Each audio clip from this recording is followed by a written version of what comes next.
Сәлем достар, ең алдымен каналға жазылып, лайк басып, колокольчикті басып кетулеріңізді сұраймын. Үшінші бөлім көзге елестету немесе ойша көру. Менің миымда ойлар жоқ, бірақ ол дүниеге бірнеше түсінікті әкелетін күшке ие. Ральф Олдо Эмерсон. Адам қалай жеңімпаз болады? Табысты адамдардың сәтсіз адамдардан айырмашылығы қандай? Барлығы менің басымда, дейді Арнольд Шварценеггер. Ол мультимиллионер, жылжымалы мүлік нарығындағы табыскер магнат, киножұлдыз, культуризммен айналысушы, әлем мистері атағын 5 рет иеленуші. Осының бәріне Арнольд Шварценеггер қол жеткізді. Бірақ әрдайым осылай болған жоқ.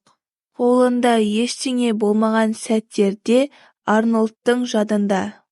Арнольд мына ойға сенімді болды: ми оның барлық жоспарларын жүзеге асыратын кіл. Кішкентай бала кезімде мен ойша өзімнің қандай адам болғым келетінімді елестететінмін. Мен өз ойларымда ешқашан күмәнданған емеспін. Шын мәнінде ми бірегей болып келеді. Әлем мистері атағын маған алғаш рет бергенге дейін мен осы сайыста бірнеше рет өзімді жеңімпаз ретінде елестететінмін. Бас жүлде менікі болды. Мен ойша осы атақты бірнеше рет иеленгендіктен осылай болатынына күмәнданған жоқпын. Менің кинодағы жетістігіме қатысты да осындай болды. Мен өзімді көп ақша табатын, талантты актер ретінде көретінмін. Мен сәттілікті, оның дәмін сезетінмін. Мен оның жүзеге асатынын білдім. Крис Полайн фристайл бойынша әлемге кеңінен танымал. 1976 жыл мен 1982 жыл аралығында 6 рет Еуропа кубогын жеңіп алған атақты батыс герман тобының мүшесі болды. Оның айтуынша, біздің жаттығуларымыздың белгілі бір уақыты ми күшін нығайтуға бағытталған психологпен жұмыс жасауға арналды. Жаттығулардан кейін біз медитация жасайтынбыз. Психолог бізден әр бөктерден, әр трамплин мен бұрылыстардан ойша өтуімізді өтінді. Бұл ойша жаттығу кезінде біз шынайы жаттығу кезіндегідей қауырт жұмыс жасадық. Кез келген қызметтегідей спортта да толыққанды жетілу өз іс-әрекетіңнің нақты ойша образын жасау қабілетімен тікелей байланысты. Крис өзінің не айтып отырғанын нақты біледі. Ол тек қана алтын модель иегері емес, сонымен қатар бизнес және спорт бойынша қарқынды дамып келе жатқан консалтинг компаниясының басшысы. Компанияның мақсаты осындай әдістемені пайдалана отырып, қалай жеңіске жету керек екенін адамдарға түсіндіру. Өмірде ешқашан қайғырмайтын, қалжыңды түсіне білетін Брайан Эдвард өмірді сақтандырумен айналысады. Мен онымен дәріс оқу айналымы кезінде танысқан едім. Содан бері біз жақсы достар деңгейіне жеттік. Ол күнде ұйықтар алдында ертеңгі күні жасауға тиіс кездесулерді ойша елестетеді. Брайан әр клиентпен пікір алмасуды ойша суреттейді. Ол күннің сәтті өткенін елестетіп, оның нәтижесінде көптеген сақтандыру келісім шарттарын жасағанын ойша бейнелейді. Брайан ұйықтар алдында және таңертең оянғанда 10 минут уақытын осылай ойша елестетуге арнайды. Жалпы бір күнде 20 минут уақытын бөледі. Брайан Эдвардс көптеген сақтандыру агенттері жарты жылда жасайтын сақтандыру полистерін бір күн ішінде жасап, тұрақты түрде өз мамандығының ең озық 1% өкілдерінің қатарына кірді. Аталған 3 адам түрлі мақсатқа ие және өмірлік болашақтары да әр алуан, бірақ үшеуі де шынайы өмірді жасауға көмектесетін және оған белсенді түрде әсер ететін көзге елестету немесе ойша көру әдісін қолданады. Көзге елестету бұл ойша көру, әлі басынан өтпеген жағдайда өзіңді көру. Адам өзі ұмтылғанға және өзіне қажеттіні иеленуші немесе өзіне керекті жасаушы ретінде елестетеді. Мысалы, сіз өзіңізге сенімділікті дамытқыңыз келеді. Сіз қиялыңызды пайдалану арқылы өзіңізді өзіне сенімді адам ретінде елестетесіз. Ойыңызда батыл қадамдар жасап, түрлі адамдармен емін-еркін араласасыз. Сіз өзіңізге қиындық тудыратын жағдайды елестетіңіз, бірақ бұл жағдайда өзіңізді емін-еркін, жеңіл әрі сәттілікке қол жеткізген адам ретінде суреттеңіз. Достарыңыз бен әріптестеріңіздің сізді қалай құттықтап, жылы ілтипат білдіріп жатқанын елестетуге де болады. Сіз өзіңізге сенімділік қасиетін дамытқаныңыз үшін және нәтижесінде болған өзгерістер үшін де мақтаныш пен қанағаттандырылғандық сезіміне иесіз. Ненің болу мүмкін және сіз қандай жағдайға тап болатыныңызды елестетіп, осы жағдай шынайы өмірде болып жатқандай суреттей аласыз. Сәтті көзге елестету құпиялары. Бірінші, сіз неге қол жеткізгіңіз келетінін шешіңіз. Емтихан тапсыру, жұмыста жоғарылау, біреулермен танысу, көп ақша табу, сквошта ұту. Екінші, өзіңізді еркін ұстаңыз. Бірнеше минутқа барлық істі жинап қойып, денеңіз бен жан дүниеңіз дем алсын. Үшінші, 5-10 минут аралығында өзіңіз қалайтын өмірді ойша елестетіңіз. Сіз кем дегенде ненің болу мүмкіндігін ойлағанша, сіз не жасап жатқаныңызды, немесе нені иеленіп жатқаныңызды ойша елестетіңіз. Өз ойларыңызда осының бәрі шынайы өмірде болып жатқандай өмір сүріңіз. Қысқа ғана ішкі видеофильм жасаңыз. Өмірде өзіңіздің жасағыңыз келген істі жасап жатқаныңызды елестетіңіз. Бір жағынан сіз осы жағдайдың әлі шындыққа жанаспайтынын түсінесіз, әлі шынайы өмірге айналмағанын білесіз. Бірақ біз өзіміз жиі ойлайтын, суреттейтін картиналар біздің мақсатымыздың плацдармына айналады, энергиямен толтырылған форма бейнесін иеленеді. Бұл картиналар сізге жұмыс жасайтын шынайы күш. Көзге елестету кезінде өзіңізге қажетті қасиеттерді өз бойыңызда бар сияқты бейнелеңіз. Егер де сіздің ойша образыңызға талант, ерлік, байсалдылық және қайсарлық қажет болса, онда осы қасиеттерді міндетті түрде қосыңыз.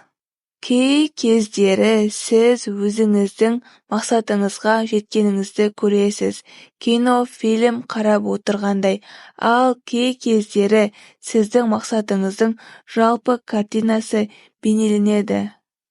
Мұның екеуі де жақсы. Нақты және еркін көзге елестетудің бір-бірімен алмастырып 5 минуттан пайдалануға да болады, немесе өзіңізге ұнаған біреуін таңдап, бір бағытта жұмыс жасауға да болады. Көзге нақты елестету. Өмірде өзіңіз неге қол жеткізгіңіз келеді, соның нақты бейнесін, көрінісін ойша елестетіңіз. Алдын ала дайындалған сценарий бойынша бірнеше рет елестетіңіз. Еркін көзге елестету. Образдар мен ойларға бірін-бірі еркін алмастырып отыруға мүмкіндік беріңіз. Ойлау барысында ойыңызды бағыттауға ұмтылмаңыз. Сіздің мақсатыңызға жетудің оңтайлы жолын көрсеткен сәтке дейін. Екі әдісті де қолданыңыз.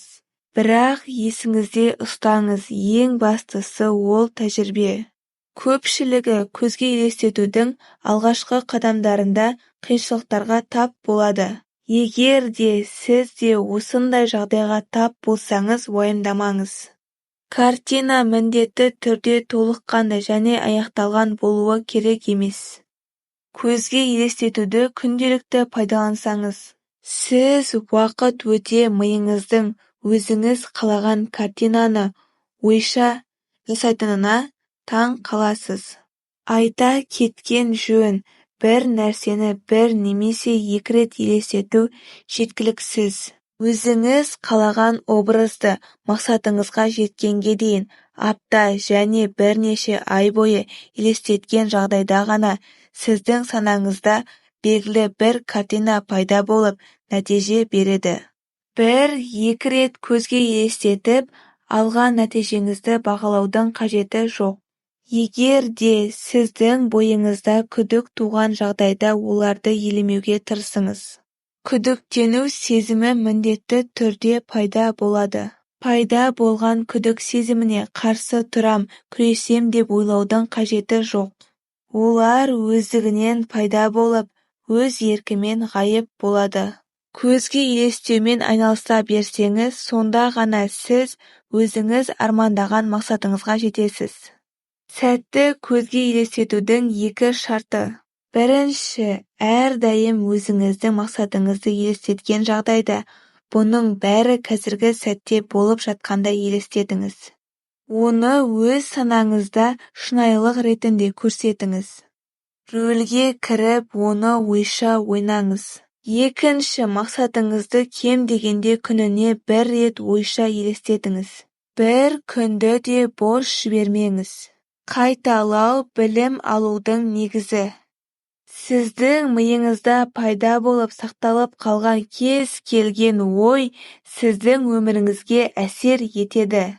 Кеңінен танымал психолог Алан Ричардсонның тәжірибесі жайлы сіздерге баяндағым келеді. Бұл тәжірибе құжат жүзінде дәлелденген. Студенттердің баскетбол командасы 3 топқа бөлінді.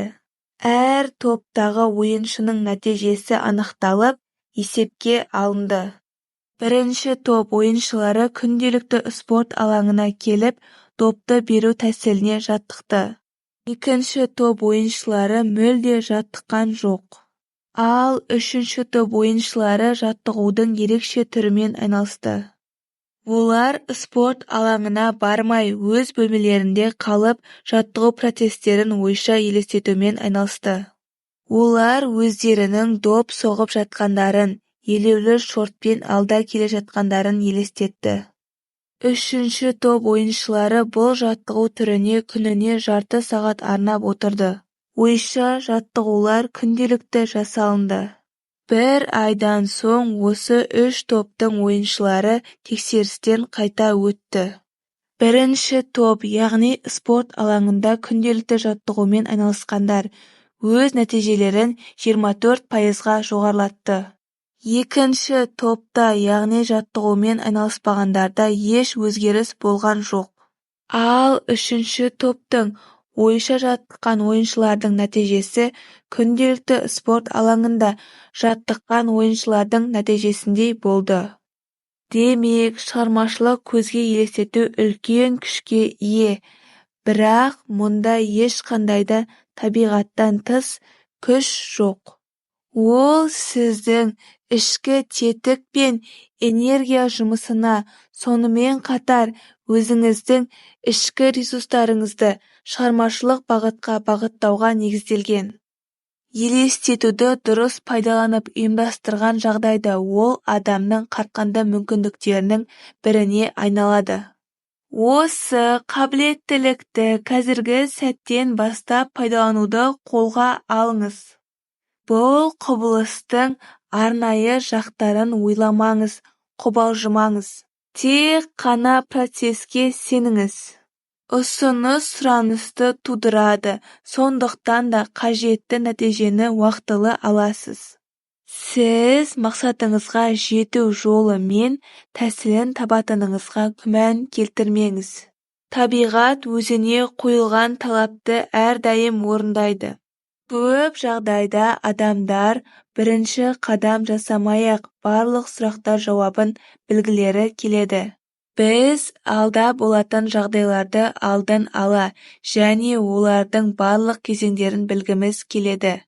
Өкінішке қарай, бұл біздің қолымыздан келмейді.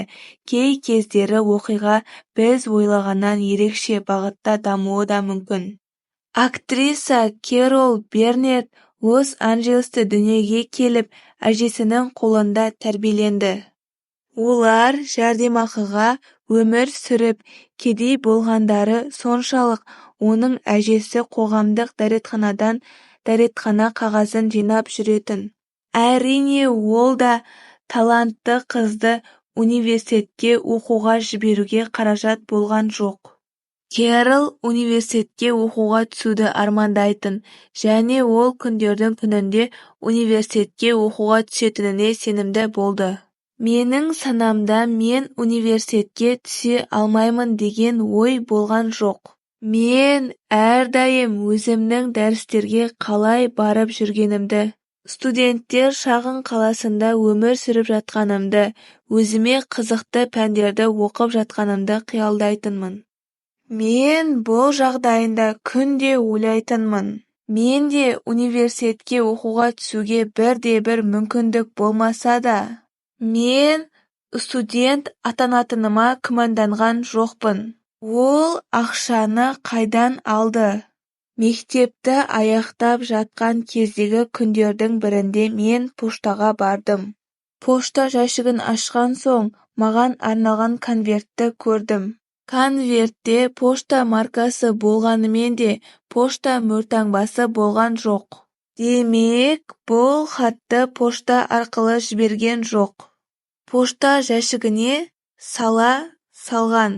Конверт ішінде менің университетте 1 жылдық оқуыма арналған нақты сома болды. Конверт ішінде ақшадан басқа ешбір хат болған жоқ. Тек қана ақша. Мен осы күнге дейін кім бұл ақшаны жібергенін білмеймін. Өз ойларыңызды ашу арқылы сіз жаңа мүмкіндіктерді ашасыз. Әрине, егер сіз көзге елестетумен айналыссаңыз, Кэрол Бернеттпен болған жағдай сияқты жолыңызда сізге өзіңіз қалаған сомамен конверт ұсынған бейтаныс адамды міндетті түрде жолықтырасыз деп айтқым келмейді. Бірақ сіз өз мақсатыңызды жүзеге асыра алатыныңызға уәде беремін, бұған сенімді болыңыз. Сіздің ойларыңыз сіз ойлағаныңыздан да күштірек. Ал әрбір ойша образ сіздің өміріңізге әсер ете алатын шынайы күш болып саналады. Адам осындай мүмкіндіктерге ие деген көзқарас қиялдаушылардың ойдан шығарған тұжырымы емес. Олар біздің жан дүниемізде өзіміздің қалауымызбен пайдалана алатын тәжірибелік тетік ретінде өмір сүреді.